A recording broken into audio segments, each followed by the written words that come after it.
Listen closely because what I'm about to tell you isn't some Hollywood fairy tale. This is the raw, brutal truth about a boy who had nothing, risked everything, and became something the entire city of Bakersfield would never forget.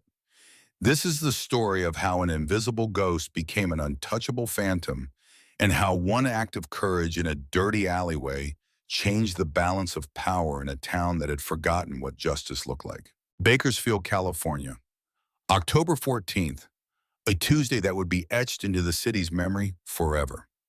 The heat that morning wasn't just uncomfortable. It was oppressive, pushing down on your shoulders like the weight of broken dreams and dried up opportunities. The kind of heat that made the asphalt shimmer and made men do desperate things. For 16-year-old Dalton Reed, that heat was just another layer of the invisible blanket that had covered him for the past 2 years. Dalton woke that morning the same way he'd woken every morning for 732 days. In the back seat of a rusted-out 1992 Ford Bronco, parked at the edge of the rail yards, where the city pretended people like him didn't exist. The sun was already brutal at 6 in the morning, turning the metal shell into an oven. His body was covered in a thin sheen of sweat that mixed with the dust and grime that seemed to be a permanent part of his skin now. He sat up slowly, his back protesting from sleeping on the torn vinyl seats. His breakfast was half a granola bar he'd saved from yesterday's dumpster run and water from a plastic bottle he'd refilled at the public park fountain. Not exactly the breakfast of champions, but it was fuel, and fuel meant survival. Dalton Reed was what the city called invisible. Not because he had superpowers or some magical ability. Invisible because society had decided long ago that homeless teenagers weren't worth seeing. He was 5'9", lean to the point of being scrawny, with brown hair that fell into his sharp gray eyes. His clothes were a patchwork of thrift store finds and donated items from church bins. His shoes were held together with duct tape and prayer. But those gray eyes, those eyes saw everything. When you're invisible, you develop a particular set of skills. You learn to read environments the way a soldier reads a battlefield. The heavy, aggressive footsteps of a bored cop looking to bust someone for loitering. The frantic, twitchy movements of an addict looking for their next fix. The arrogant, entitled swagger of rich kids who treated the world like a playground built specifically for their amusement. Dalton had learned all of these languages. Survival depended on it. By 7:30 that morning, he'd washed his face and hands in the public restroom at the old gas station on Baker Street. The attendant knew him by now, gave him a nod, but never called the cops. Small mercies in a merciless world. Dalton brushed his teeth with a toothbrush he'd shoplifted from the dollar store, trying to maintain some shred of dignity in a life that had stripped most of it away. His destination that morning, like most mornings, was North High School. Not because he attended. Dalton had been a ghost in the system since he ran away from the group home in Fresno 2 years ago. No, he went to North High because the dumpster behind the cafeteria was a gold mine. Rich kids threw away more food in a day than Dalton ate in a week. Unopened granola bars, half-eaten sandwiches from kids who didn't know what real hunger felt like. Sometimes, if he was lucky, entire lunches barely touched because some teenager decided they weren't hungry after all. But Dalton went to North High for another reason too, though he'd never admit it out loud. There was a cracked concrete bench near the perimeter of the school, partially hidden by an overgrown oleander bush. From that bench, Dalton could see the student parking lot, the main entrance, and the alleyway that cut behind the old abandoned bowling alley next door. From that bench, Dalton could observe the world he'd been forced out of, and he could read. Clutched in his weathered backpack was his most prized possession, a battered, water-stained copy of The Count of Monte Cristo. He'd found it 8 months ago in one of those little free library boxes in the wealthy neighborhood on the north side of town. Someone's cast-off. Dalton's salvation. He'd read it cover to cover 11 times now.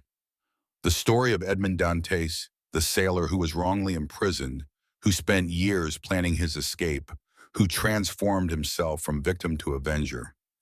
That story spoke to something deep in Dalton's chest. The idea that someone could be crushed by the world, buried alive by injustice, and still claw their way back to power. On that particular October morning, Dalton sat on his bench with the book resting on his knees, but his eyes weren't focused on the yellowed pages. They were locked on the parking lot, specifically on a girl, Scarlett Maddox. To anyone else passing by, Scarlett was just another high school sophomore trying to blend into the background. She wore ripped jeans, black Converse sneakers, and a plain white tank top. Her dark hair was pulled back in a messy ponytail. Nothing remarkable about her at first glance. But Dalton Reed hadn't survived 2 years on the streets by looking at first glances. Scarlett walked differently than the other girls, where they moved with the carefree bounce of youth and privilege. Scarlett moved with purpose. Her shoulders were slightly squared, her chin tucked down, her eyes constantly scanning. That was the walk of someone who'd been trained to be aware. That was the walk of someone who understood that danger didn't always announce itself. And then there was the jacket. Even in the 90-degree October heat that had Bakersfield sweating buckets, Scarlett carried a heavy black leather jacket draped over her arm. Not the thin fashion store leather that teenage girls wore to look edgy. This was thick, scarred, road-worn leather. The kind that had seen highways and hard miles. The kind that smelled of motor oil and exhaust and freedom. Dalton had noticed the jacket 3 weeks ago, and more importantly, he'd noticed the small silver pin on the collar. A death's head. The skull grinning with that particular menace that told you exactly what world it came from. Motorcycle club, heavy hitters, the kind of people who didn't play by civilian rules. Scarlett Maddox was trying desperately to be invisible just like Dalton, but for different reasons. She was hiding from something, or maybe hiding something. And she'd caught the attention of exactly the wrong person. Carson Whitmore. If Bakersfield had royalty, Carson Whitmore was the crown prince. 17 years old, 6 feet tall, athletic build, sandy blonde hair styled with the kind of casual perfection that cost money. He drove a brand new lifted white Chevrolet Silverado that his father had bought him for his 16th birthday. The truck cost more than most people in Bakersfield made in a year. Carson was the king of North High School through sheer financial force. His father, Preston Whitmore, was one of the most prominent real estate developers in Kern County. Shopping centers, housing developments, commercial properties. The Whitmore name was plastered on half the buildings in town, and Carson had learned from his father that money bought everything, including people. For the past 3 weeks, Dalton had watched from his invisible perch as Carson tried to corner Scarlett. It had started as arrogant flirting. Carson assumed a girl like Scarlett, quiet and solitary, would be thrilled to get attention from the school's golden boy. He'd approach her in the parking lot, lean against her locker, show up wherever she was trying to study in peace. But Scarlett had ignored him. When ignoring didn't work, she told him in no uncertain terms to back off. Dalton hadn't been close enough to hear the exact words, but he'd seen Carson's face that day. The flash of genuine anger, the flush of red across his privileged cheeks, the clenching of his fists. In Carson's world, the word no was a foreign language. It was an insult to his ego. It was unacceptable. And now, 3 weeks later, Dalton could see that the tension was about to snap. Carson had escalated. He'd started bringing backup. His enforcer, Trent Garrison, was a thick-necked football player who'd been held back twice and saw high school as his kingdom before the real world chewed him up. And Jessica Lang, a sharp-tongued girl who treated cruelty like a competitive sport and documented everything on her phone. The three of them had circled Scarlett like sharks for days, testing boundaries, looking for weakness. On that Tuesday, October 14th, at exactly 3:45 in the afternoon, the final bell rang. The sound vomited a stream of teenagers out into the blinding sunlight. Dalton watched as Scarlett adjusted her backpack straps, put her head down, and started walking quickly away from the main exit. She was taking her usual shortcut, down the narrow alley that ran behind the abandoned strike zone bowling alley. The route cut her walk home in half, but it was also a blind spot. No cameras, no witnesses. Dalton's stomach tightened. That cold, familiar knot of dread that had kept him alive for 2 years. And then he saw it. Carson's white Silverado rolled out of the parking lot. But instead of heading toward the wealthy subdivisions where he lived, it crept slowly toward the alley entrance. Trent was in the passenger seat, that cruel smirk already on his face. Jessica was in the back phone, raised and ready. They were hunting. Every survival instinct Dalton had developed over 732 days on the streets screamed at him to look away, to close his book, to walk in the opposite direction. Involvement meant police. Police meant questions. Questions meant the system, and the system meant juvenile detention or another group home, or worse. Stay invisible, ghost. Mind your business. Survive another day. But as Dalton watched that truck turn down the access road, blocking the opposite end of the alley, a memory crashed through his mental defenses like a wrecking ball. He was 12 years old again, in a dark hallway in Fresno, listening to his foster sister crying, watching a man with heavy hands and bourbon breath advancing, being too small, too weak, too scared to do anything but hide. The system had separated them after that night. He'd never seen her again. Never got to apologize for being a coward. Dalton closed his book. Edmond Dantes had spent 14 years in a prison cell waiting for his chance to act. Dalton had spent 2 years in a different kind of prison, the prison of invisibility, the prison of powerlessness. Not today. He slipped the book into his threadbare backpack, stood up from the concrete bench, and started walking toward the alley. He didn't have a plan, didn't have a weapon, didn't have backup. All he had was a sickening certainty that if he walked away from this, he'd be walking away from the last shred of his humanity. The alley behind the strike zone bowling alley smelled like every forgotten corner of Bakersfield. Rotting cardboard, stale urine, spilled motor oil, and sun-baked garbage. The buildings on either side rose like canyon walls, trapping the heat and the stench.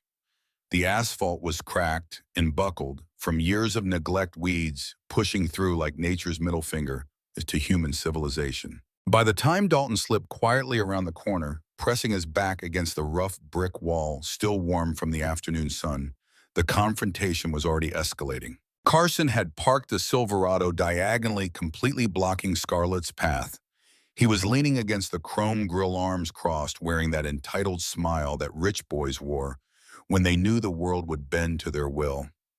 Trent stood a few feet away, cracking his knuckles. A cliché, but an intimidating one given his size. He was easily 6'2" and outweighed Dalton by at least 80 pounds of linebacker muscle. Jessica was leaning out the back window, phone held up high, recording. Always recording. Evidence or entertainment, or both. Dalton edged closer, using the shadows and the dumpsters for cover. Old habits from street life. Be invisible. Observe first. The voices echoed off the brick walls. I don't get it, Scarlett. Carson's voice was smooth, practiced like he'd rehearsed this speech in front of a mirror. I invite you to the lake house. I offer to introduce you to people who actually matter in this dust bowl of a town. And you treat me like trash. Do you know who my father is? Scarlett's voice was steady, though Dalton could see her hands trembling slightly where she gripped the straps of her backpack. I don't care who your father is, Carson. Move the truck. Let me pass. Trent stepped forward, invading her space. Or what you gonna call your trailer park family? You think wearing dirty leather makes you tough? From his position behind the dumpster, Dalton saw Scarlett take a step back. Her eyes darted around, looking for an escape route. There wasn't one. Carson's truck blocked one end. The brick walls were too high to climb. The only exit was through Trent, and that wasn't happening. You have no idea what you're messing with, Scarlett said softly. It wasn't an empty threat. There was something chilling in her certainty, a warning from someone who knew exactly what consequences looked like. But Carson and Trent were blinded by their own arrogance, insulated by money and privilege, and the belief that nothing bad could ever happen to people like them. Carson pushed off the truck, sauntering closer. Grab her bag, Trent. Let's see what she's so defensive about. Trent lunged. Scarlett tried to dodge, but Trent was fast. He grabbed the strap of her backpack and yanked hard, pulling her forward. She stumbled, couldn't catch herself, fell hard onto the unforgiving asphalt. The sound of her knees and palms hitting the ground made Dalton flinch. Scrapes immediately bloomed red on her skin. Her leather jacket spilled from her arms where she'd been carrying it. Trent kicked it away. It landed in a dirty puddle of oil and standing water. Carson laughed, actually laughed. Not so tough, now are we? And something inside Dalton Reed broke. Not broke like shattered glass. Broke like a dam that had been holding back a flood for 2 years. All the rage, all the helplessness, all the nights sleeping in fear, all the days being invisible while the world walked past like he didn't exist. All the memories of being too small to protect someone who needed protecting. It all came rushing out. Hey, Dalton's voice cracked slightly before finding its volume. The word echoed off the brick walls like a gunshot. 3 heads turned. Carson, Trent, and Scarlett all stared at the scrawny, disheveled teenager stepping out of the shadows.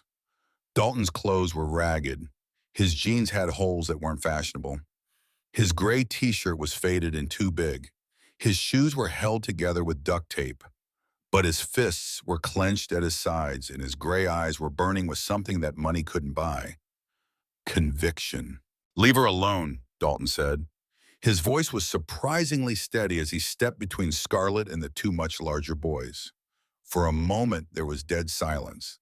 And then Carson burst into a harsh, incredulous laugh. "Are you kidding me? Is this a joke?" He looked at Trent, then at Jessica, then back to Dalton. "Who the hell is this homeless rat?" Trent was already moving forward, towering over Dalton. "Listen to me, garbage," he spat, pointing a thick finger at Dalton's chest. "Walk away right now or I'm going to break your jaw." From behind him, Dalton heard Scarlett's frantic whisper. "Don't. They'll kill you. Just go." Dalton didn't move, didn't look back at her. His eyes were locked on Trent. "I'm not leaving," Dalton said quietly. There was a fractional moment, a heartbeat where the world held its breath, where Dalton's survival instinct screamed at him to run, where the smarter part of his brain calculated odds and outcomes and concluded that this was suicide. But there was another part of Dalton, the part that had been beaten down and made invisible for so long. The part that remembered being 12 years old and useless. That part had been dormant for 2 years, and now it was wide awake. Trent threw the first punch.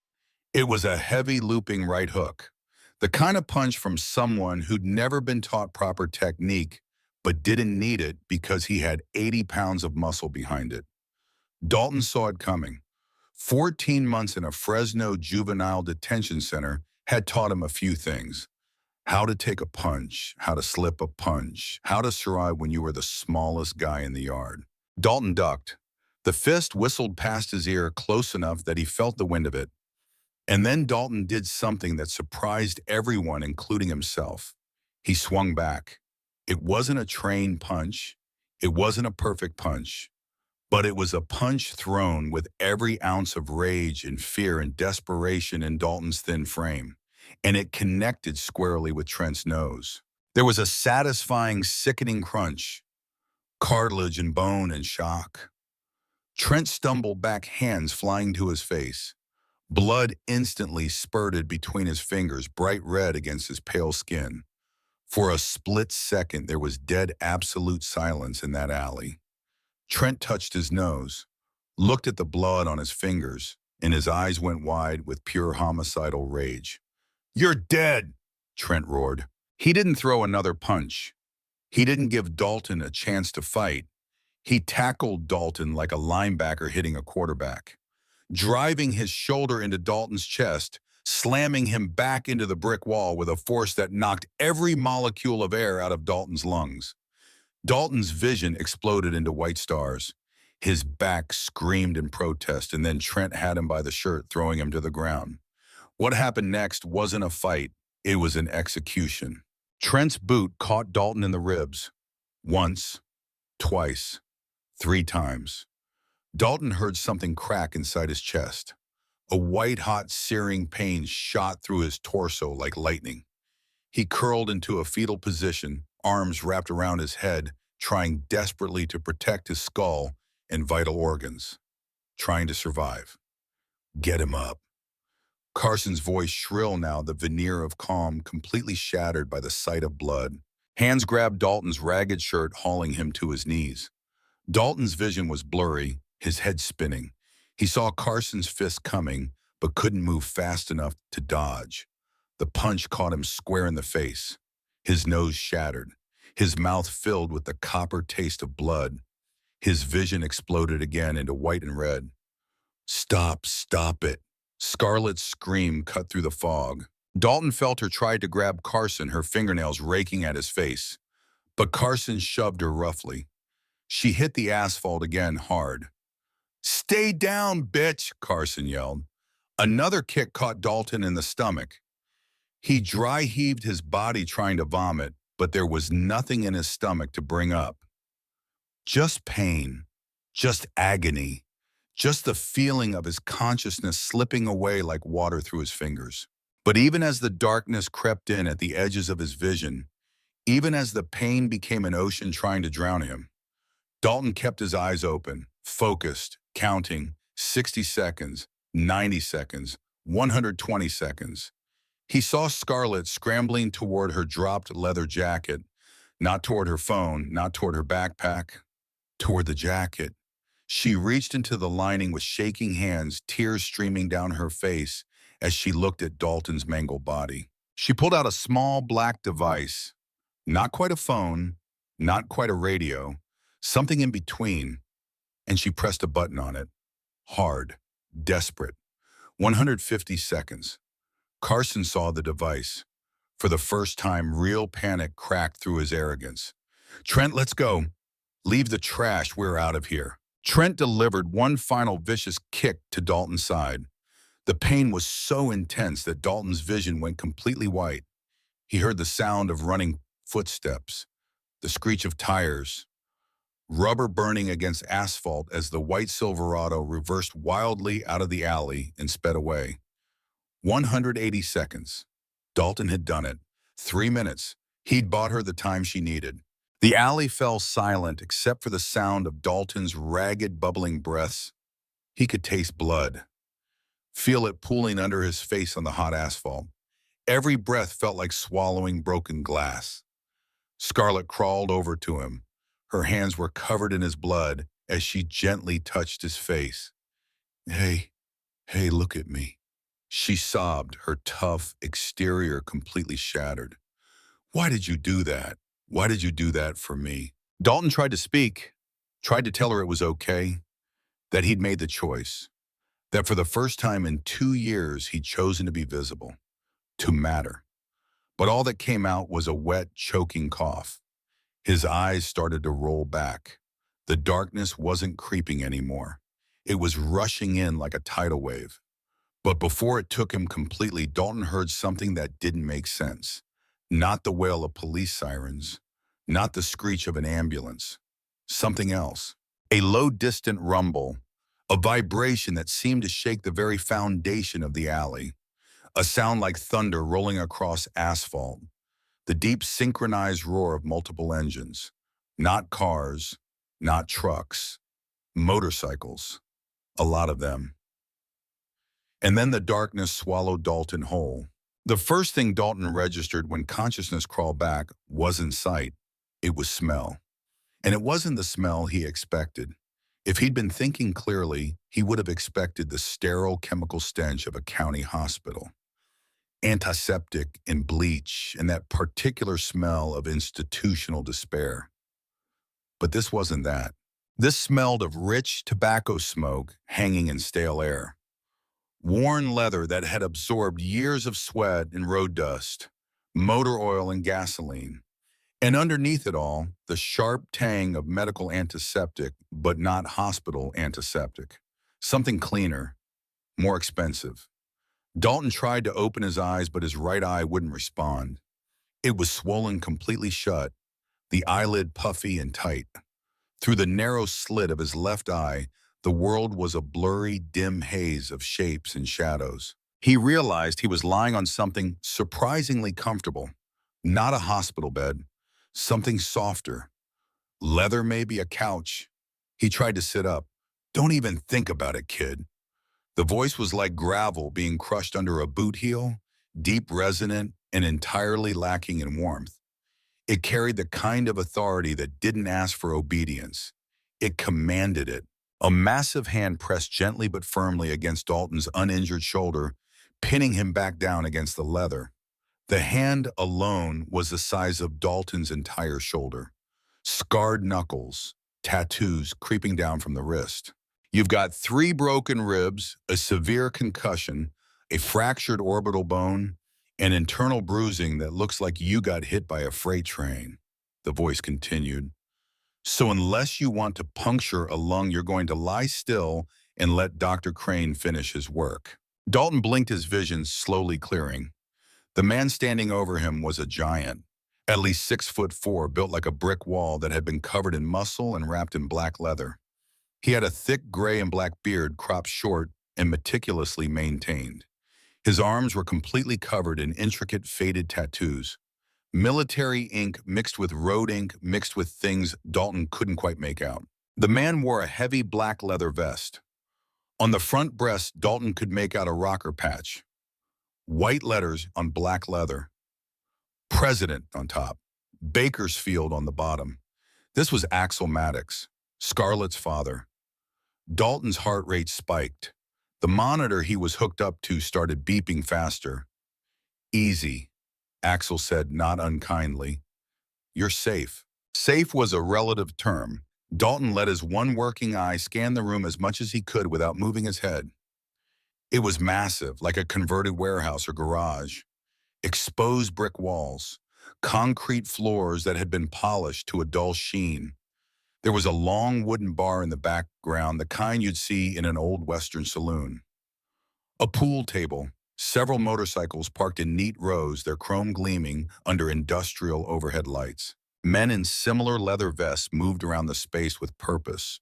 Some were cleaning weapons, some were working on bikes, some were just watching Dalton with expressions that ranged from curiosity to hostility to grudging respect. This wasn't a hospital. This was a Hell's Angels clubhouse. Where am I? Dalton's voice came out as a croak. His throat felt like he'd swallowed sandpaper. Axel pulled up a heavy wooden chair and sat down beside the couch. The chair groaned under his weight. He leaned forward, resting his massive elbows on his knees, and locked eyes with Dalton. You're in my house, Axel said. My name is Axel Maddox. That girl you took a beating for is my daughter Scarlett. Dalton swallowed hard, wincing at the pain in his jaw. She okay? Something shifted in Axel's hard eyes. A fractional softening that spoke volumes about the man's relationship with his daughter. She's fine. Bruised knees, scraped palms, bruised ego. Thanks to you. Axel leaned back slightly, crossing his arms over his massive chest. I've got a private doctor who handles our occupational hazards. Dr. Crane patched you up. Said if you'd taken one more kick to the spleen, you'd be in a morgue right now instead of on my couch. Dalton looked down at his bare chest. He was shirtless, his ribs tightly bound in thick white bandages that wrapped around his entire torso. An IV needle was taped securely into his left arm, feeding him clear fluids from a bag hanging on a makeshift stand. Why am I here? Dalton asked. Why not a hospital? Axel's expression didn't change. Hospitals ask questions. Questions lead to police reports. Police reports lead to investigations. And investigations lead to paperwork. I don't like paperwork when it comes to people putting their hands on my family. The implication hung in the air, heavy and terrifying. Axel wasn't just keeping Dalton out of the system. He was keeping Trent and Carson out of the system too, because Axel wanted to handle them his way. Off the grid, no badges, no rules, just consequences. They're just kids. Dalton whispered, the words coming out before he could stop them. Stupid rich kids. Axel let out a short, humorless laugh. Kid out here, there's no such thing as just kids. There are predators and there is prey. Those boys decided to play predator with the wrong bloodline. He reached into his vest pocket and pulled something out. Dalton's battered copy of The Count of Monte Cristo. The pages were more worn than ever, some of them stained with what looked like blood. Dalton's blood, probably. Axel tossed it gently onto the couch next to Dalton. Scarlett told me everything. Said some homeless ghost stepped out of the shadows and threw himself to the wolves so she could hit the panic button.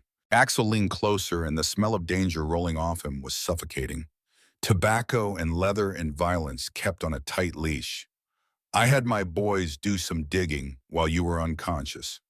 Dalton Reed, 16 years old, no family on record, no permanent address, ran away from a group home in Fresno 2 years ago. You've been living in a rusted-out Ford Bronco behind the train yard. Dalton felt a flush of shame mixed with the physical pain. His entire pathetic existence summed up in 3 sentences. You literally have nothing, Axel continued. You are nobody. The words stung worse than the broken ribs. But Axel said, his voice dropping to a dangerous rumble, you threw your life away from my daughter, a girl you don't even know. Dalton looked away, staring at the exposed rafters overhead. I just couldn't watch it happen. Not again. There was a long, heavy silence. The background noise of the clubhouse seemed to fade. The other men in the room had gone quiet, watching, waiting for their president's verdict. In my world, Axel finally said, his voice low and absolute, a debt of blood is the only currency that matters. You bled for my blood. That means I owe you. You don't owe me anything, Dalton protested weakly. Just let me heal up and I'll go back to the yards. Axel stood up, towering. The look in his eyes was final. The yards are gone, kid. I had my boys tow that piece of junk Bronco to the scrap heap 3 hours ago. Panic flared in Dalton's chest, sharp enough to cut through the pain medication. What? Why, that was my home. That was a metal coffin, Axel corrected coldly. You don't sleep in the dirt anymore. You saved a Hell's Angel's daughter. Do you think I'm going to let the guy who saved my little girl sleep in the mud like a dog? The club would lose every ounce of respect we have if I let that stand. Axel reached out and tapped the leather of his vest right over his heart where the club patch sat. You're under my roof now. You heal up here. You eat at my table. And when you're back on your feet, we're going to have a long talk about your future. Before Dalton could protest, before he could process what was happening, the heavy metal door at the far end of the clubhouse slammed open with a bang that echoed off the brick walls. 2 massive bikers walked in. Between them, struggling and bleeding and weeping hysterically, was Trent Garrison. His expensive football jersey was torn and stained with blood. His face was swollen and bruised. All the tough guy's swagger was gone, replaced by raw animal terror. The terror of a boy who had just realized that monsters were real, and they knew his name. Axel didn't even look back at the door. He kept his eyes locked on Dalton, studying the boy's reaction. Rest up, Dalton, Axel said softly. But there was nothing soft about the predatory smile spreading across his bearded face. Dr. Crane will be back to check on you in a few hours. I've got some business to attend to. We're going to teach the rich boys of Bakersfield a lesson about consequences. Axel turned and walked toward the back of the clubhouse, his heavy boots echoing on the concrete floor. His men parted for him like the Red Sea. Trent was dragged screaming and begging toward a heavy soundproof door at the back of the building. The door opened. Dalton caught a glimpse of what looked like a workshop. Tools on the walls, a single chair bolted to the floor in the center of the room, and then the door closed. Trent's screams began before the door even fully shut. Dalton lay there on the leather couch staring at the ceiling, his broken body wrapped in bandages, and his mind wrapped in horror. By saving a girl from the fire, he had just been pulled straight into hell. And the terrifying part was that he wasn't sure if he wanted to leave. The first week after the alleyway was a blur of pain and medication. Dalton drifted in and out of consciousness, his body fighting to heal from damage that should have killed him. Dr. Crane, a gray-haired man with steady hands and a face that had seen too much, came by twice a day to check his vitals, adjust his bandages, and push more painkillers into his IV. But by November 1st, the fog started to lift, and Dalton began to truly see the world he'd stumbled into. The Hells Angels clubhouse operated like a well-oiled machine. It wasn't chaos. It wasn't random violence. It was organized, hierarchical, and efficient. Men had roles. Gunner ran the garage where they customized bikes and did legitimate mechanic work. Reaper handled security and enforcement. Hawk was intelligence, the quiet one in the corner, who always seemed to be on a phone or laptop. And Axel Maddox sat at the center of it all like a general commanding an army. They called themselves the Bakersfield chapter, 23 full patch members, another dozen prospects trying to earn their way in, and a network of associates, old ladies and hangers-on that extended throughout Kern County like an underground railroad. On November 3rd, Dr. Crane finally cleared Dalton to get up and move around. The ribs were still tender, the orbital bone still healing, but Dalton was young, and his body was desperate to rebuild itself after 2 years of malnutrition in survival mode.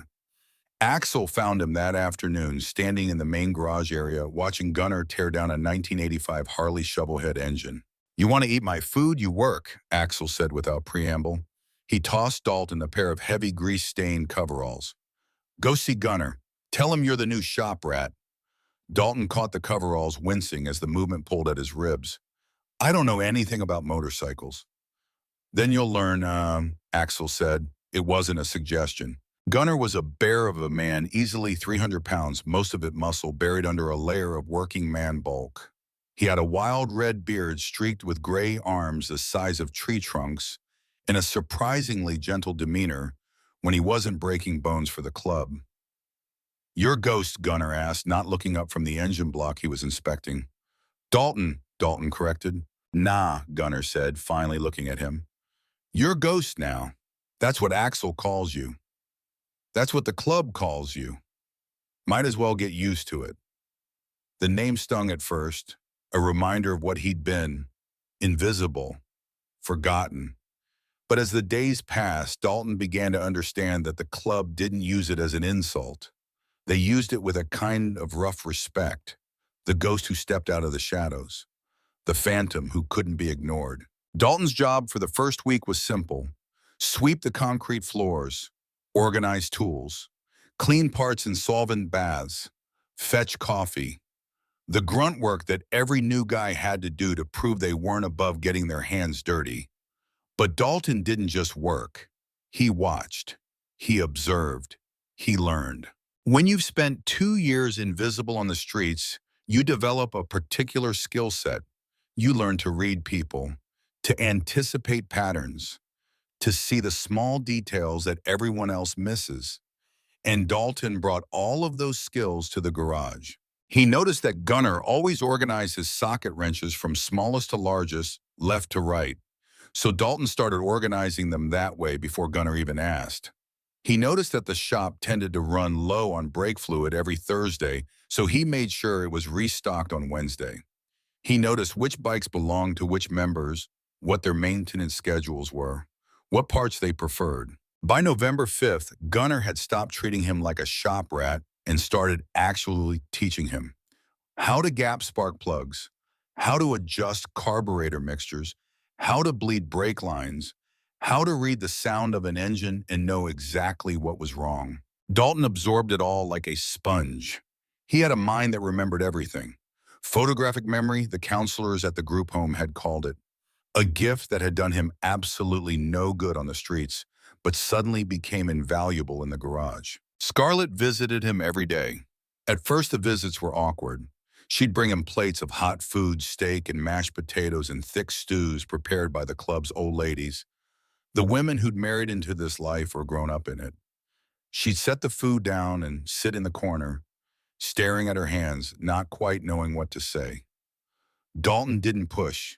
He ate with the ravenous hunger of someone whose body was desperately trying to rebuild itself. And he waited.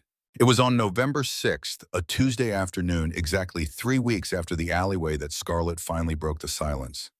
"You didn't have to do it," she said quietly, watching him eat. "I had the panic button. The club would have been there in 3 minutes." Dalton wiped his mouth with the back of his hand. 3 minutes is a long time when you're on the ground. You didn't know about the button, Scarlett countered. No, Dalton admitted. I didn't. Then why?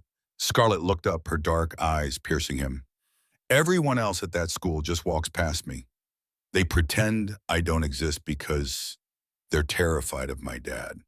Why did you step in? Dalton paused, setting down his fork. He looked at his bandaged hands. The bruises were fading to yellow and green, the cuts healing into pink scars. Because when you're invisible, you see everything, he said slowly. I saw how Carson looked at you. It wasn't about liking you. It was about owning you, about control. He paused. I had a foster sister once. Somebody tried to own her too. I was too small to stop it back then. I guess I decided I wasn't going to be too small this time. Something in Scarlett's expression cracked. The tough exterior, the defensive wall she'd built, living as a Hell's Angel's daughter. She stood up and walked over, sitting on the edge of his bed. She didn't say anything, but she reached out and rested her hand over his. In that silent gesture, something formed between them. Not romance. Something deeper. Recognition. Two people who understood what it meant to be invisible in different ways, finding each other in the chaos. But Dalton's recovery wasn't the only thing happening in the clubhouse. There was a tension building, an electric feeling in the air, like the pressure before a thunderstorm. On November 7th, Axel called a church meeting.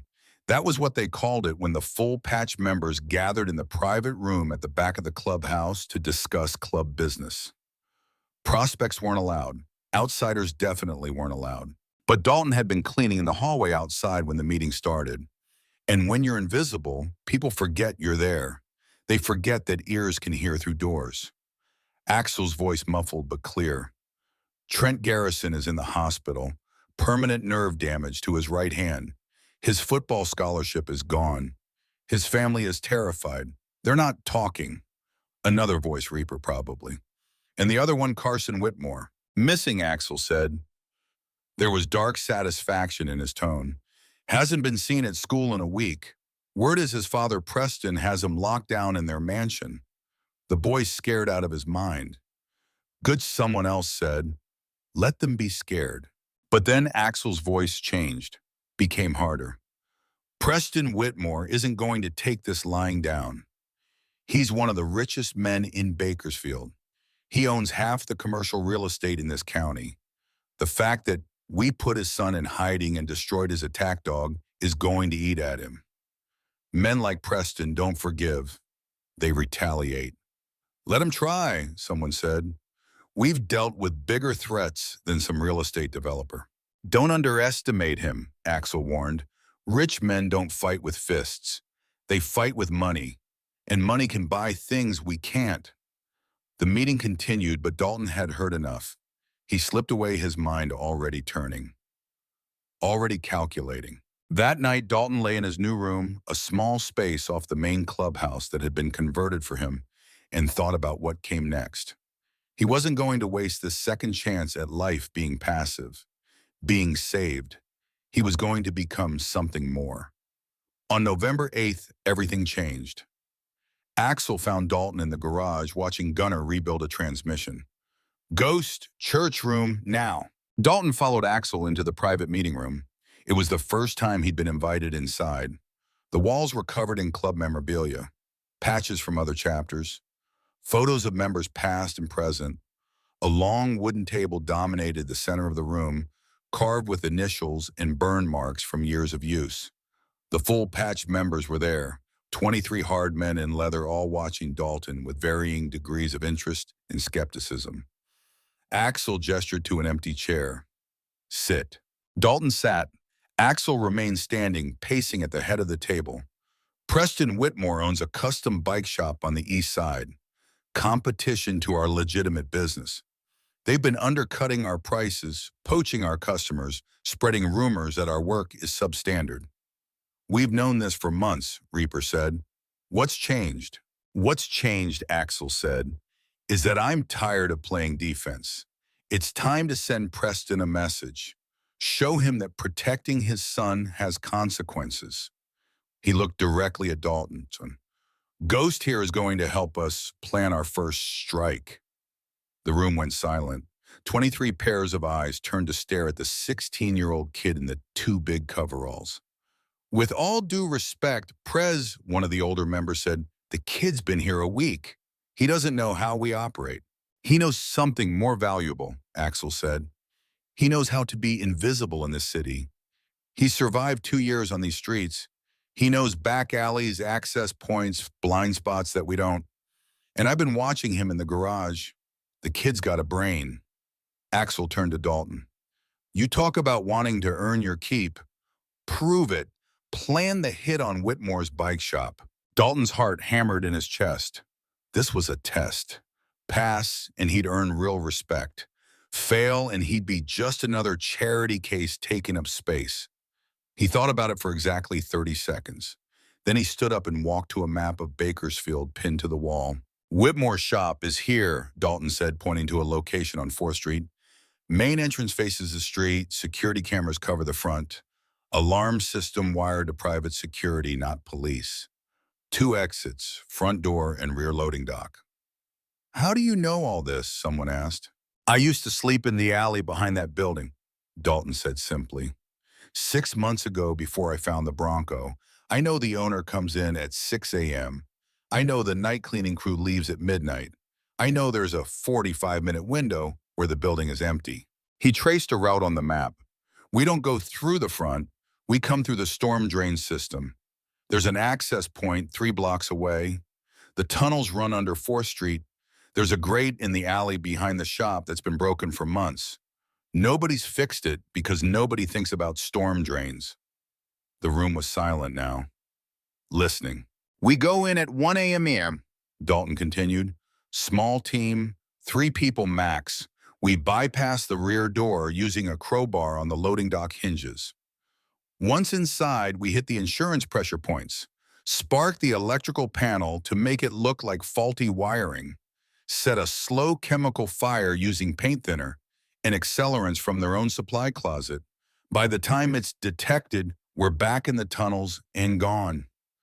The kid's describing arson, someone muttered. I'm describing an accident, Dalton corrected. Faulty wiring is common in older buildings.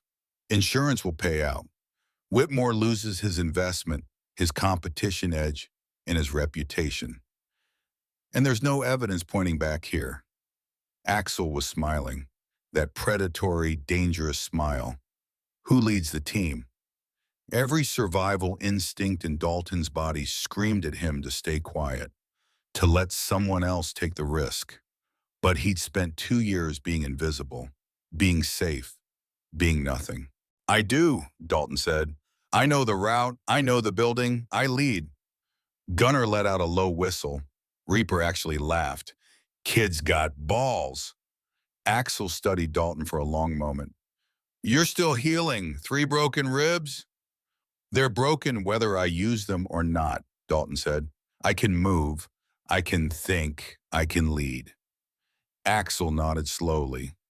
Gunner Reaper, you go with him. Ghost plans it. Ghost leads it. You two make sure he doesn't get killed. The vote was unanimous. 3 nights later, at exactly 1 a.m. on November 11th, Dalton Reed led his first operation. The storm drain access point was exactly where Dalton remembered it. A heavy concrete slab in an empty lot between 2 abandoned buildings. Gunner lifted it like it weighed nothing, revealing a black void that smelled of stagnant water and urban decay.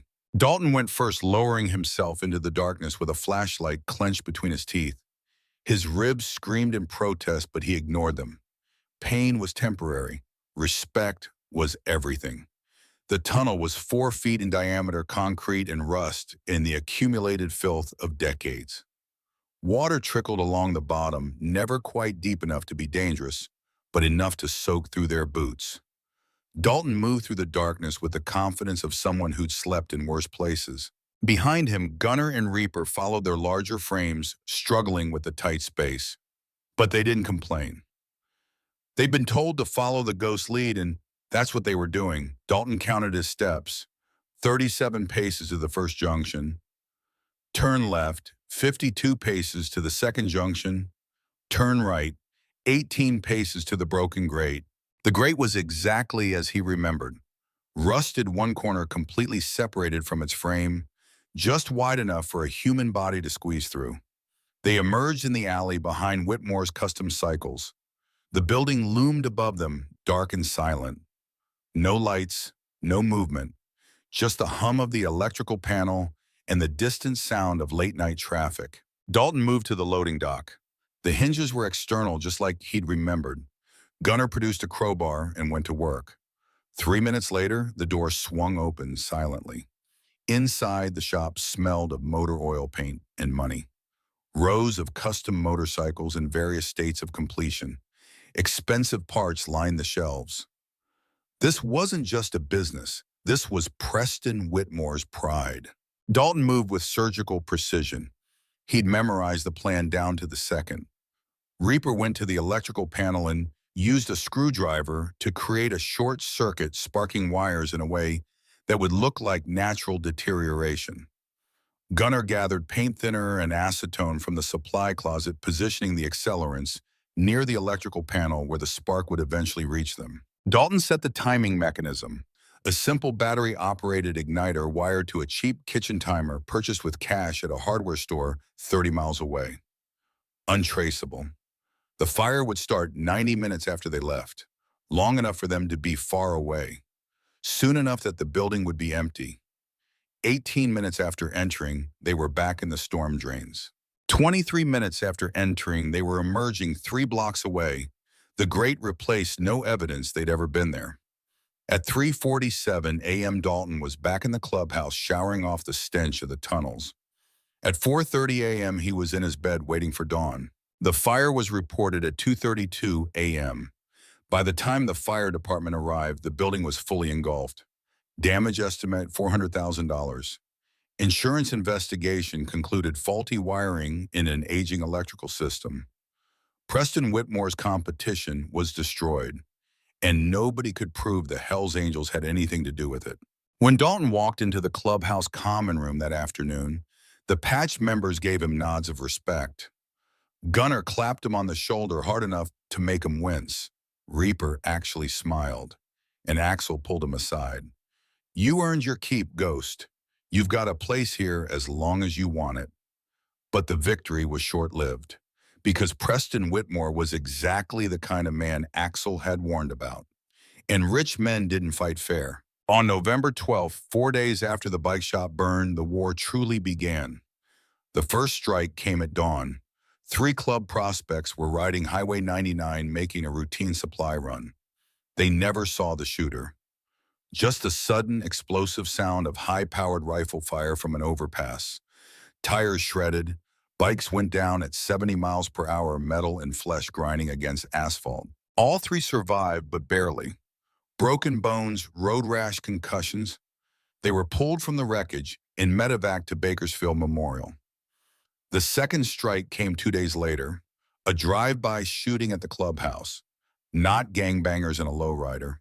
Professional, a black SUV with tinted windows. Automatic rifle fire that stitched across the front of the building, shattering windows, punching holes in brick. No one was killed, but 2 members were wounded, and the message was clear. Preston Whitmore had declared war. The clubhouse went into immediate lockdown. Steel shutters were rolled down over the windows. Armed guards were posted on the roof 24/7. Assault rifles were pulled from hidden caches. The Angels prepared for a siege. In the church room, Axel's face was carved from granite. "This isn't the Mayans," he growled to his officers.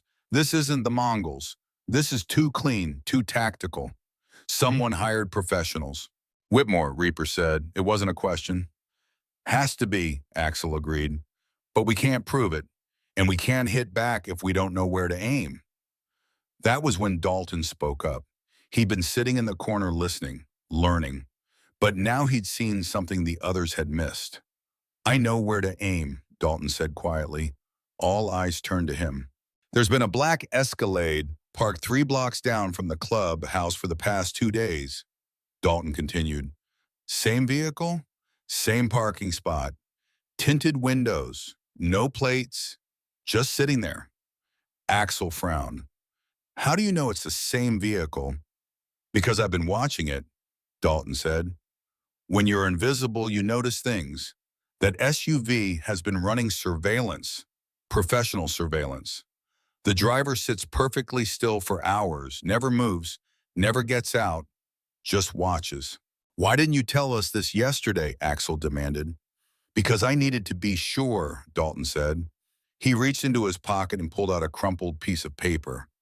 Last night I snuck out the back way, crawled under parked cars down the street just like I used to do when I was hiding from cops at the train yard. Got close enough to plant this. He unfolded the paper to reveal a confirmation number for a GPS tracking device. $40 at a truck stop. Anonymous purchase. I put a tracker under the wheel well, Dalton said, and I've been following its movements on my phone. The room went dead silent. You what? Axel's voice was dangerously quiet. I tracked it, Dalton repeated.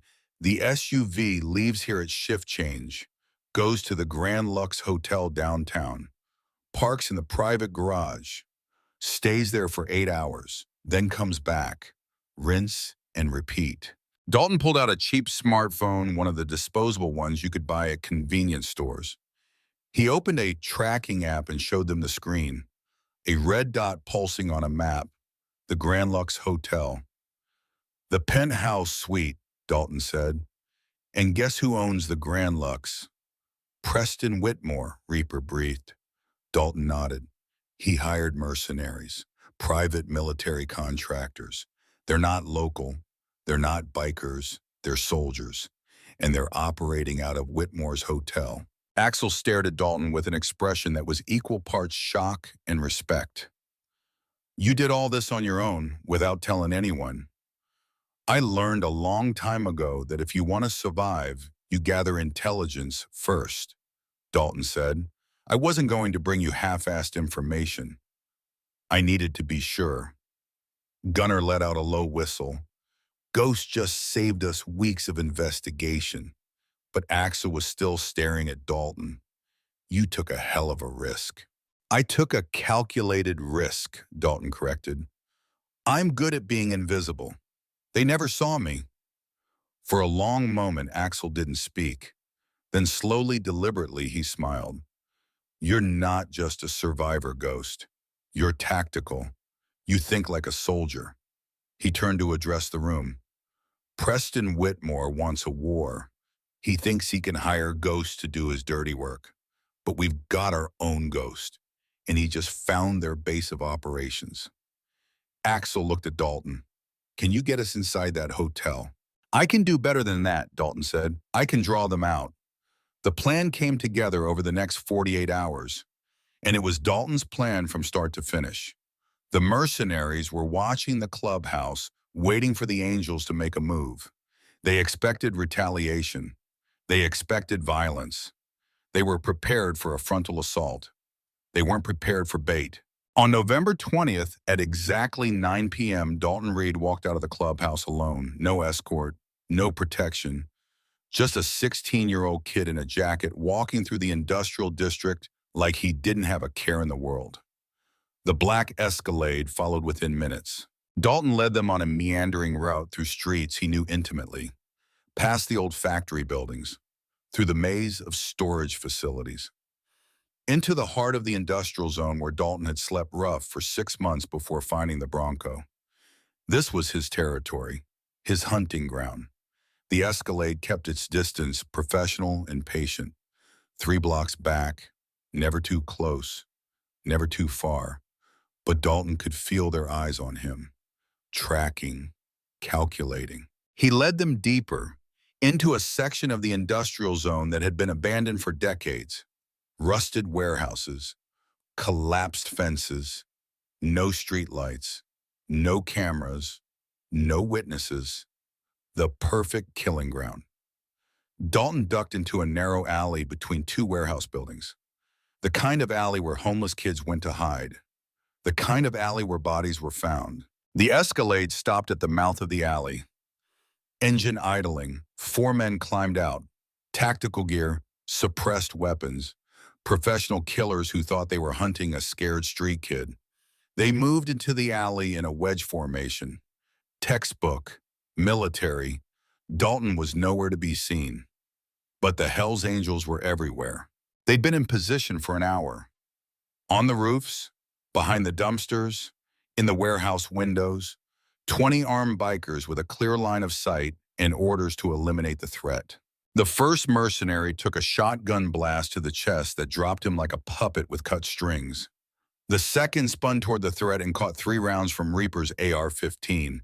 The third tried to run and was clotheslined by Gunner 300 pounds of fury that slammed the man into the concrete hard enough to crack bone.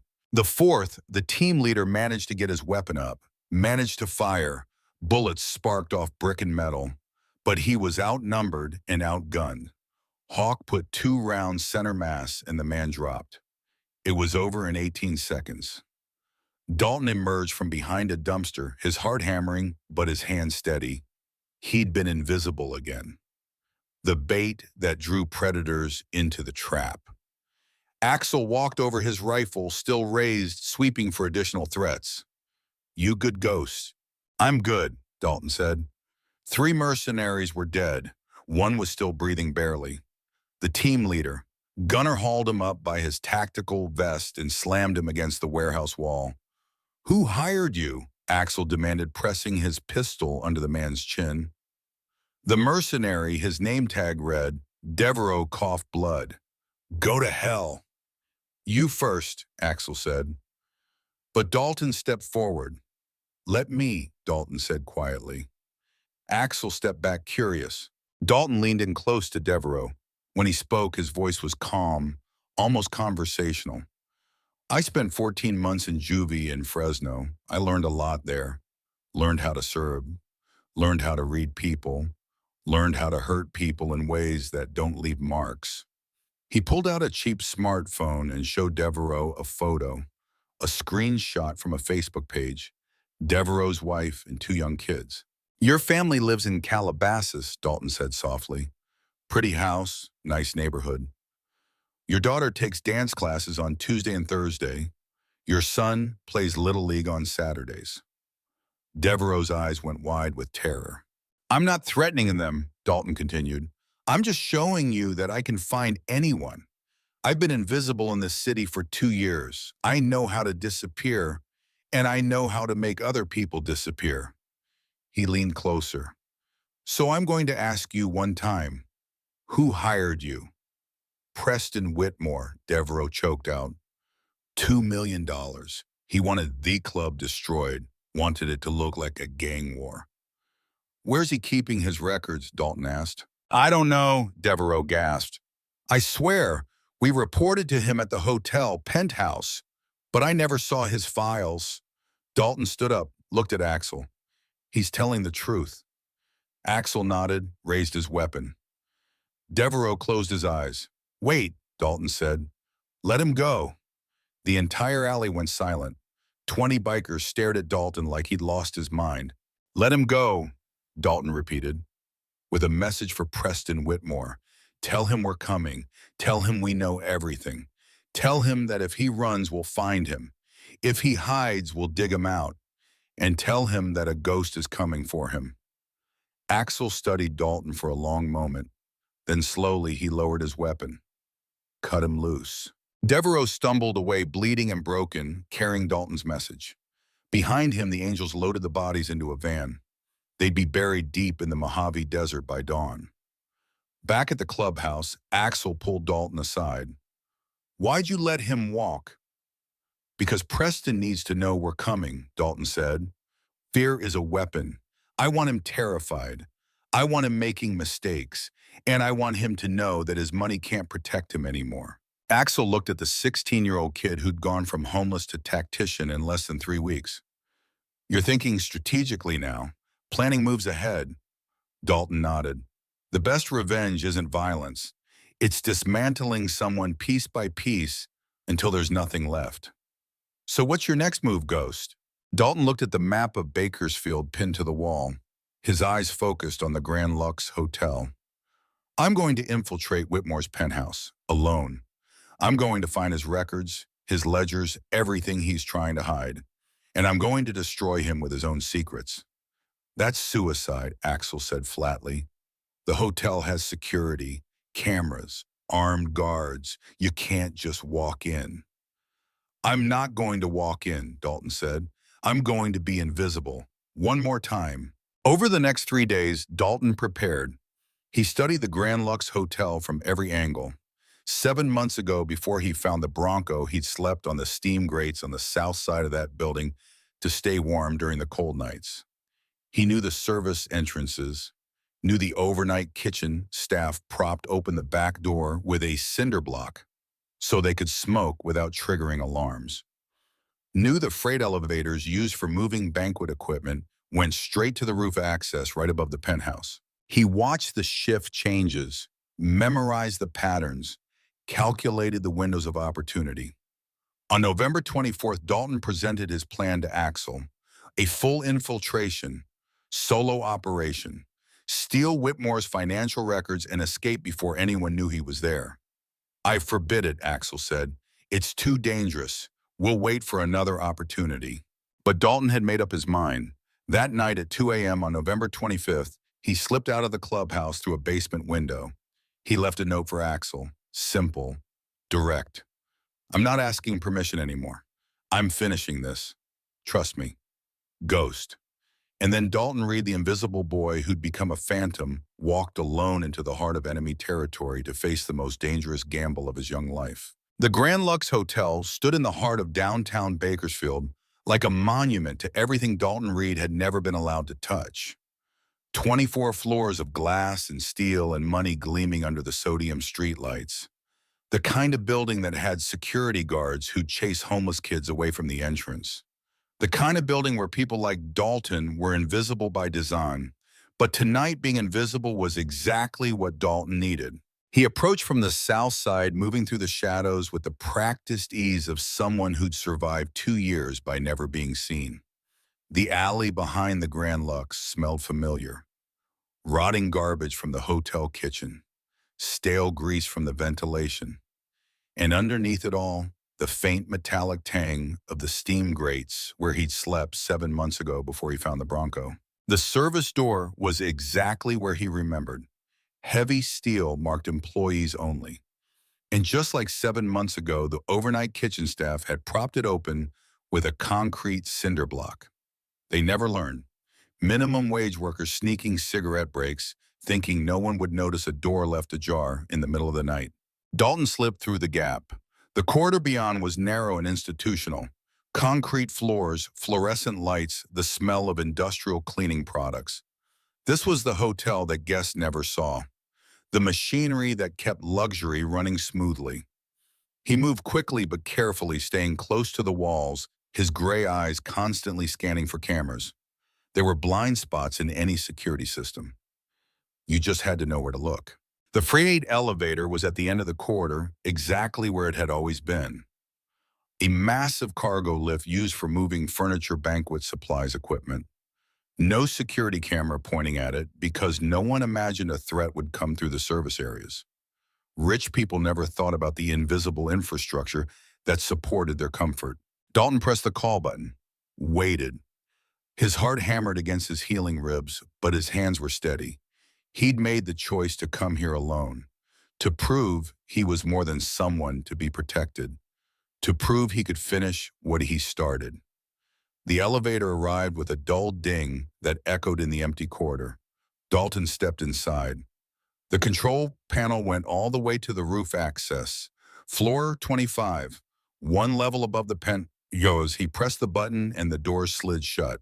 The ascent took 74 seconds. Dalton counted every one. An old habit from the streets. Always know how long things take, how long you have to run, how long you have to hide, how long you have to survive. The elevator opened onto the roof access level. Cold night air rushed in through ventilation grates. The mechanical hum of HVAC systems. The distant sound of the city below. Dalton found the maintenance ladder that led to the rooftop. Climbed with his ribs protesting every movement. 3 weeks of healing wasn't enough to erase the damage Trent had done, but pain was just information. A reminder that he was alive.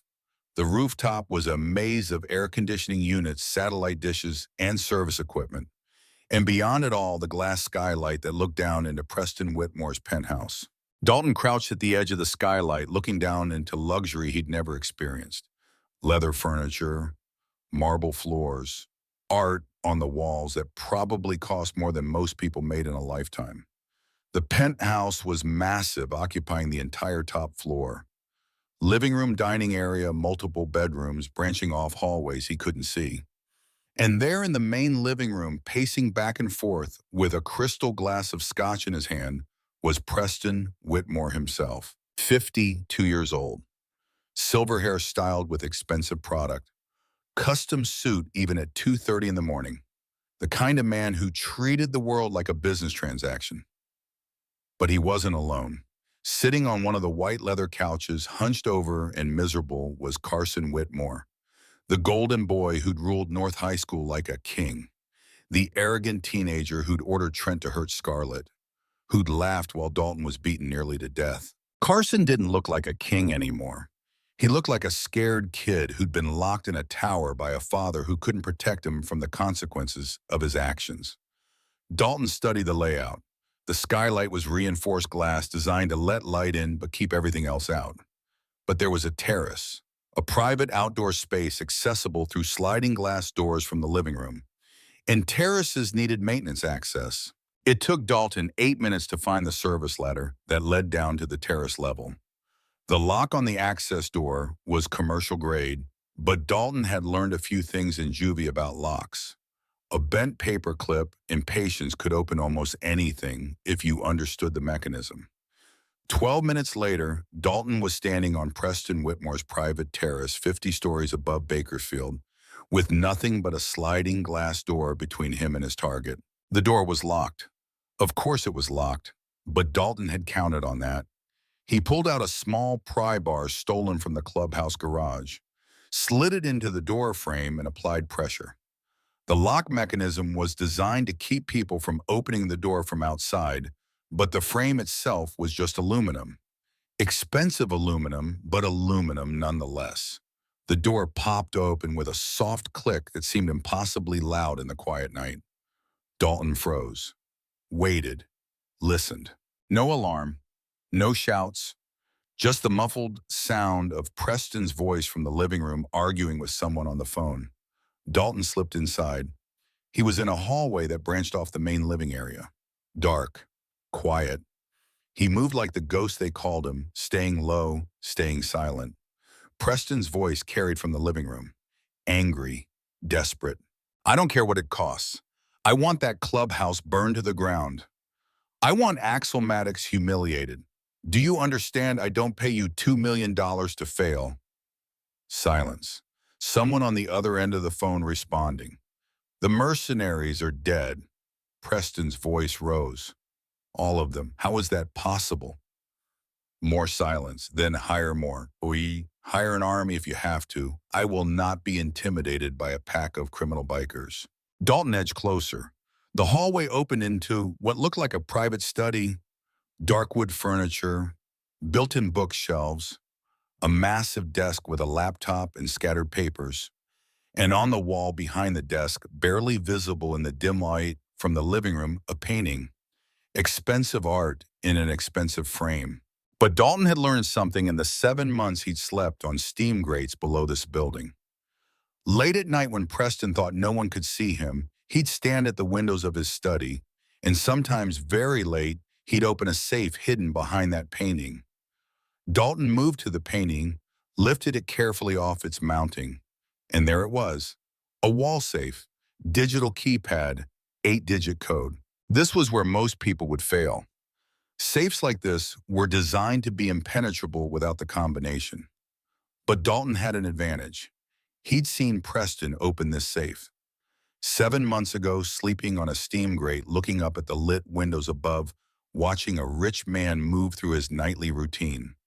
Dalton had watched Preston's fingers on the keypad, had counted the movements, had memorized the pattern. 8 digits, the birthday of Preston's daughter who died in a car accident 15 years ago. A grief Preston wore like armor, using tragedy as an excuse for his cruelty. Dalton entered the code. The safe clicked. The door swung open. Inside was exactly what he'd hoped for. A thick black leather ledger, bank statements, offshore account records, a treasure trove of financial crimes hidden from the IRS, from business partners from the world. Dalton pulled it out, started to flip through the pages. 50 million in offshore accounts, city council bribes documented in neat handwriting, payments to shell companies, and worse, connections to the Sinaloa cartel, money laundering through Preston's real estate empire. This wasn't just evidence of financial crime. This was enough to send Preston to federal prison for the rest of his life. What the hell do you think you're doing? Dalton spun. Carson Whitmore stood in the study doorway, baseball bat gripped in both hands. The boy's face was pale, his eyes wild with fear, and something else. Desperation. "Put that down," Carson said, his voice shaking. "Put it down or I'll bash your skull in." Dalton slowly closed the ledger, tucked it under his arm. "No, you won't." "I will," Carson insisted. "I'm not afraid of you, street rat. You got lucky in that alley. Trent went easy on you." "Trent shattered my ribs and broke my face," Dalton said calmly. "That's not going easy. And you're not Trent. You're a scared kid holding a bat you don't know how to use." Carson's grip tightened on the bat. "I'm warning you." "You already warned me," Dalton said. "In that alley. Remember, you and your friend decided I wasn't worth seeing. Just another homeless rat, invisible, disposable." He took a step forward. Carson raised the bat higher but didn't swing. "But I saw you, Carson," Dalton continued. "I saw exactly what you were. A predator who thought money made you untouchable, who thought you could hurt people and walk away because Daddy would fix it." "Shut up," Carson whispered. Dalton took another step. Now he was within range of the bat. One swing and Carson could crack his skull. But Dalton had learned something in that alley 3 weeks ago. He'd learned that most bullies were cowards underneath. They only hurt people who couldn't fight back. "Take your swing," Dalton said quietly. "Do it. Prove you're not just your father's puppet." Carson's hands were shaking. The bat wavered, and then with a choked sob he lowered it. "I didn't want to hurt her," Carson whispered. "I didn't want to hurt you. I just wanted her to notice me, to see me. And then it all went wrong and Trent got carried away and I couldn't stop it." "You could have stopped it," Dalton said. "You chose not to. There's a difference." Carson looked at him with tears streaming down his face. "What do you want? Money?" "My father has money. Just tell me what you want." "I want you to understand something," Dalton said. "I could kill you right now. I could take this bat and beat you the way Trent beat me. I could make you feel every second of pain I felt in that alley." Carson's breathing was rapid, panicked. "But I'm not going to," Dalton continued, "because I'm not like you.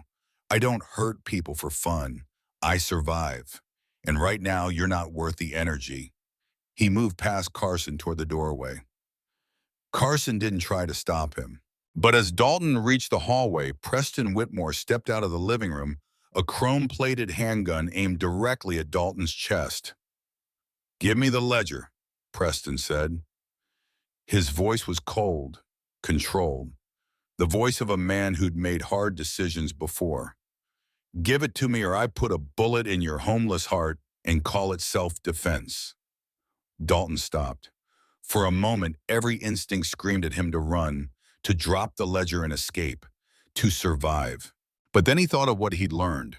The best revenge wasn't violence. It was superior planning.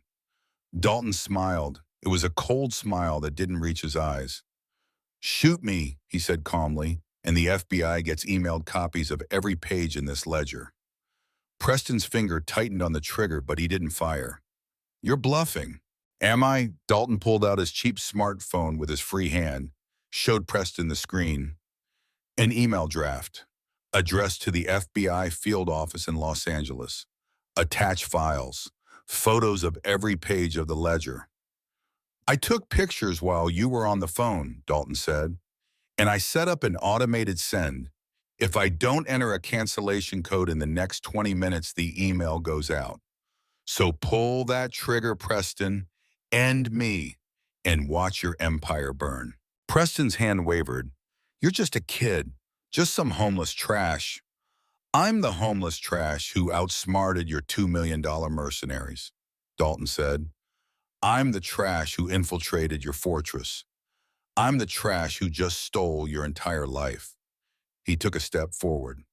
So what are you going to do about it? Before Preston could respond, the penthouse terrace doors exploded inward, not from a gentle opening, from a controlled breach. Flashbang grenades rolled across the marble floor. The concussive blast was deafening even though Dalton had covered his ears at the last second. The Hells Angels poured through the shattered doors like a wave of leather and fury. Axel Maddox led the charge assault rifle, raised his face carved from stone. Preston tried to turn his weapon toward the new threat.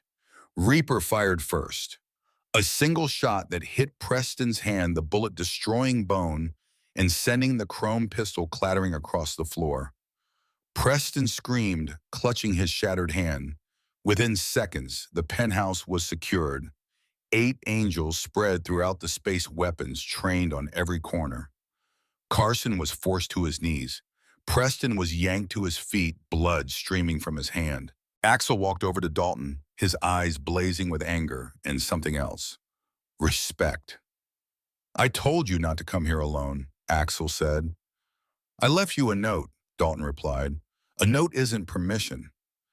I wasn't asking for permission, Dalton had said calmly. He held up the ledger. I already won. You're just here for cleanup. Axel stared at him for a long moment. Then slowly he lowered his weapon. Show me what you found. Dalton handed him the ledger. Axel flipped through the pages, his expression growing darker with every revelation. 50 million in offshore accounts, bribes, cartel connections, everything. This is enough to bury him for life, Axel said. I know, Dalton replied. That's why I came. Axel looked at Preston, who was slumped against the wall, cradling his shattered hand, all his arrogance stripped away. Then he looked at Dalton. What do you want to do with him, Ghost? It was the first time Axel had ever asked Dalton to make a call like this. Not suggested, not commanded. Asked. Dalton walked over to Preston, crouched down so they were eye level. Preston's expensive suit was stained with blood. His perfect hair was disheveled. The king of Bakersfield reduced to a broken man on his own marble floor. You tried to kill me with your money, Dalton said quietly. Hired mercenaries, burned businesses, shot at my brothers. All because your son couldn't handle being told no by a girl. Please, Preston whispered. I'll pay anything. Name your price. You still don't get it, Dalton said. This isn't about money. This is about consequences. He stood up, addressing the room. Here are the terms. Non-negotiable. He pulled out a piece of paper from his pocket, a contract he drafted back at the clubhouse just in case he survived this far.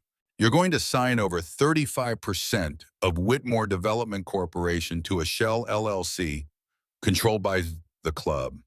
You're going to employ angels in your security and maintenance divisions at triple union wage. You're going to donate $2 million to the Bakersfield Homeless Youth Shelter. And Carson is going to a boarding school in Switzerland. Tonight, he never sets foot in this town again. That's extortion, Preston choked out. That's justice, Dalton corrected. Sign it or the ledger goes to the FBI, along with something else you don't know all about yet. Preston looked up. What else? Dalton pulled out his smartphone again. Press play on a recording. Preston's own voice filled the penthouse. I don't care what it costs. I want that clubhouse burned to the ground. I want Axel Maddox humiliated. The mercenaries are dead, all of them. Then hire more. Hire an army if you have to. Dalton stopped the recording. I've been recording since I walked in here. Every word, every confession, conspiracy to commit murder, hiring assassins, all of it documented. He leaned closer. So you have two choices, Preston. Sign the contract and lose 35% of your empire, or refuse and lose everything when the FBI arrests you for conspiracy, murder for hire, money laundering, and racketeering. Preston looked at his son sobbing on the floor, looked at the angels surrounding him with weapons, looked at the 16-year-old homeless kid who just dismantled his entire world without firing a single shot. "Give me the contract," Preston whispered. 15 minutes later, the contract was signed, witnessed by Axel Maddox and notarized by a lawyer the Angels kept on retainer. Legally binding, ironclad. Carson was escorted to a waiting car, his passport, and a one-way ticket to Zurich already arranged. He didn't look back at his father, didn't say goodbye, just climbed into the car like a prisoner accepting his exile. Preston sat in his ruined living room, his hand bandaged by one of the angels who had medical training, his empire carved up and distributed to the people he tried to destroy. As the angels prepared to leave, Axel pulled Dalton aside. "You could have killed him. Carson, Preston, both of them. You had every right. Killing them would have been easy," Dalton said. "Making them live with what they've lost is harder. Preston will wake up every day knowing a homeless kid outsmarted him. That's worse than death." Axel studied the teenager in front of him. 3 weeks ago, this kid had been bleeding out in an alley. Now he was dictating terms to billionaires. "You're not just smart, Ghost," Axel said quietly. "You're dangerous. The good kind of dangerous." They left the penthouse the way they'd come, down the service elevator, through the back corridors, invisible to the hotel's wealthy guests who'd never know that empires had fallen while they slept. By the time the sun rose over Bakersfield, Preston Whitmore had already called his lawyers, already begun the process of transferring assets, already sent his son across the Atlantic to a Swiss boarding school where American consequences couldn't reach him. And Dalton Reed was back at the clubhouse, exhausted and aching, but alive. 2 days later, on November 27th, Axel Maddox called a full church meeting. Every patch member, every prospect, every associate who could fit in the clubhouse. The room was packed, the air thick with tobacco smoke and anticipation. Dalton stood near the back, uncertain why he'd been summoned. He wasn't a member, wasn't even a prospect, just the ghost who'd earned his keep. Axel stood at the head of the long wooden table. Silence fell over the room like a heavy blanket.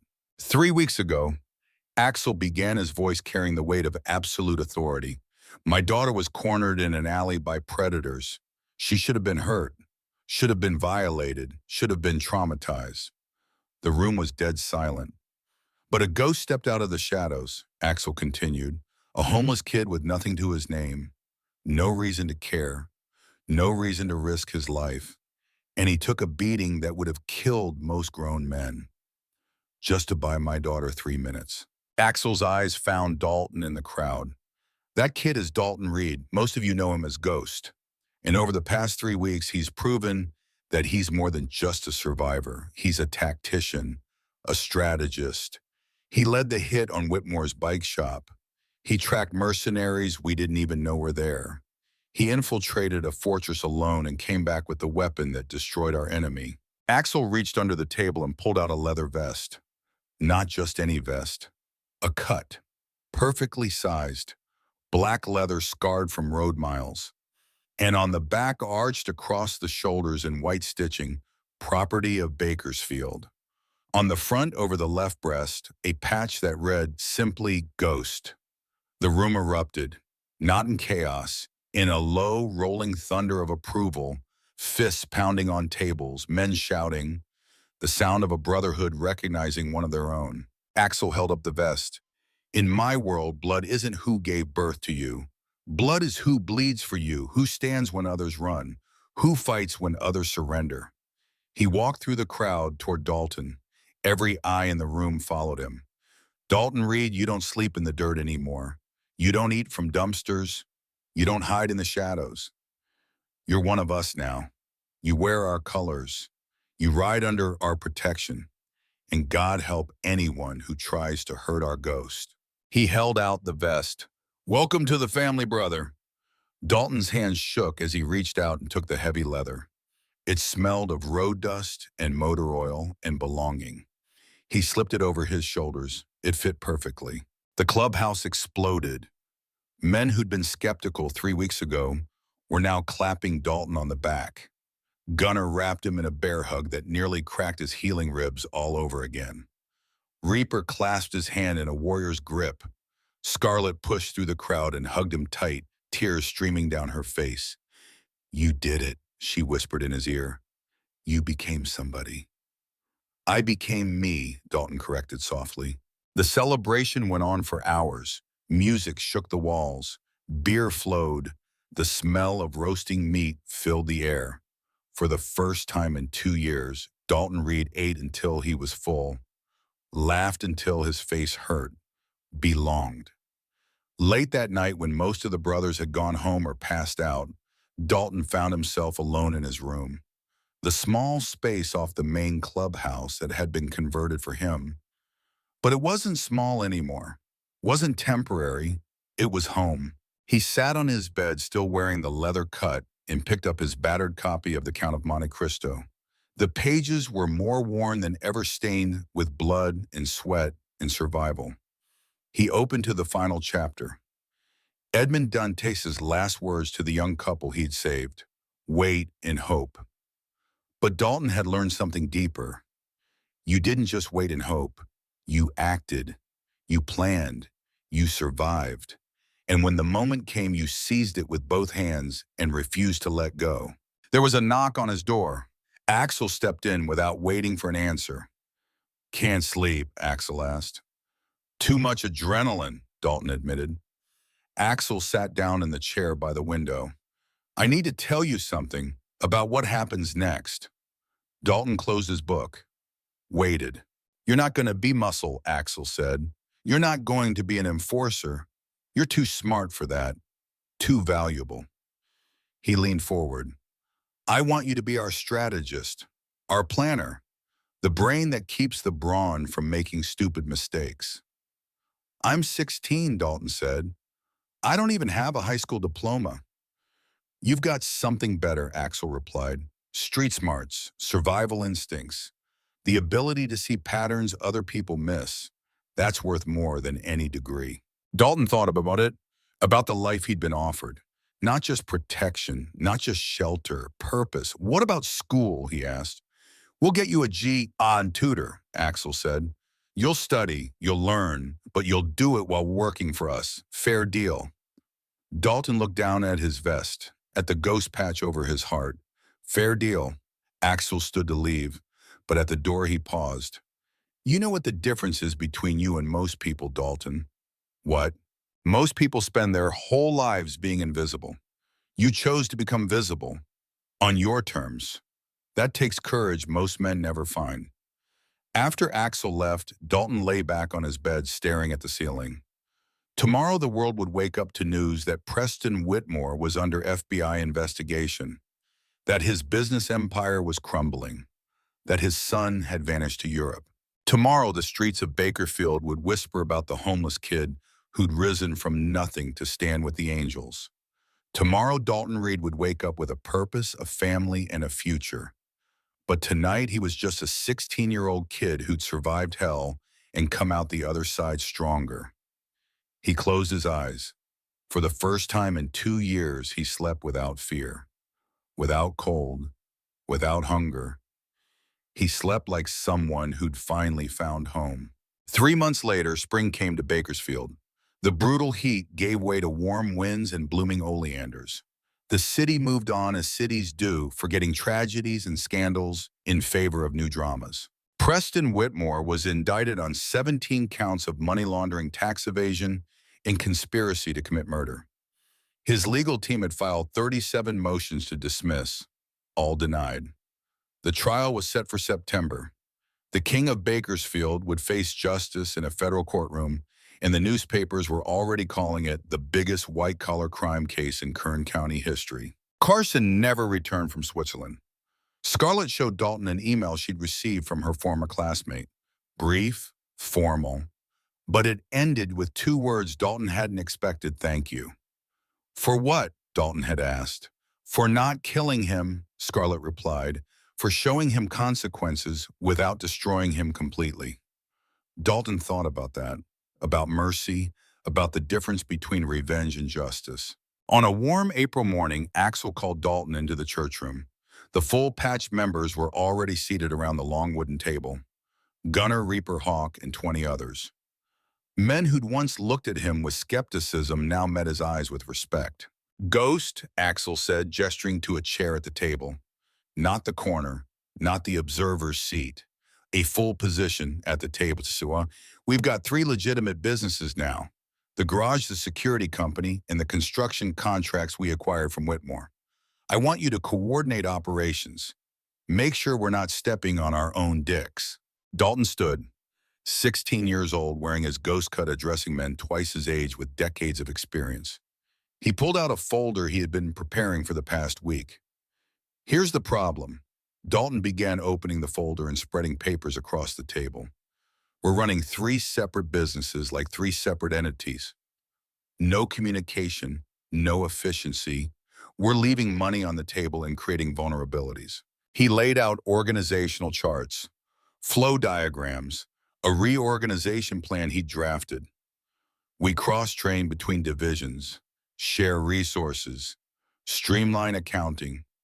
We create a single operational hub that coordinates all three businesses while maintaining their individual identities. The room was silent. Men studied the papers. Gunner picked up one of the charts, examined it closely. Ghost, Gunner said slowly, this is solid work, real solid. We've been doing this ass backwards for years. Reaper nodded. Kid's right. We've been leaving ourselves exposed. This tightens everything up. Hawk, the quiet intelligence officer, spoke for the first time. This also gives us better cover for the less legitimate operations. Smart. Axel looked around the table. All in favor of implementing Ghost reorganization plan. 23 hands went up. Unanimous. Congratulations, Ghost, Axel said with a rare smile. You're now the official business coordinator for the Bakersfield chapter. Welcome to management. That evening, Dalton found Scarlett on the clubhouse roof. It had become their spot over the past few months, a place above the noise where they could talk without the weight of the club pressing down on them. She sat on the edge, legs dangling over the side, watching the sunset paint the Sierra Nevadas orange and gold. Mind if I sit? Dalton asked, even though he already knew the answer. It's your clubhouse too now, Scarlett said, patting the spot beside her. They sat in comfortable silence for a while. The kind of silence that only exists between people who've been through hell together. Finally, Scarlett spoke. What are we? She asked quietly. Dalton had been expecting this question for weeks, maybe months. We're family, he said carefully. That's not nothing. I know, Scarlett said. But is it everything that Dalton thought about it?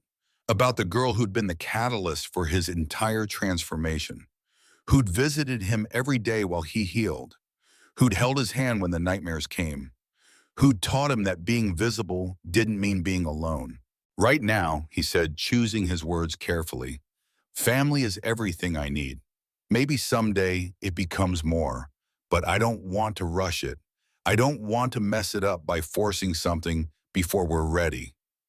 Scarlett was quiet for a moment. Then she bumped her shoulder against his. Fair, she said. For what it's worth, you're the first person who ever saw me. Not the president's daughter. Not the girl with the scary family. Just me. You did the same for me, Dalton said.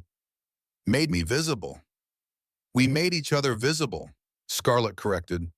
They watched the sun set together. Two people who'd both lived invisible lives in different ways, finding understanding in the quiet. I'm starting something, Scarlett said after a while. A program for homeless youth in Bakersfield. My dad's donating space in one of the buildings we got from Whitmore.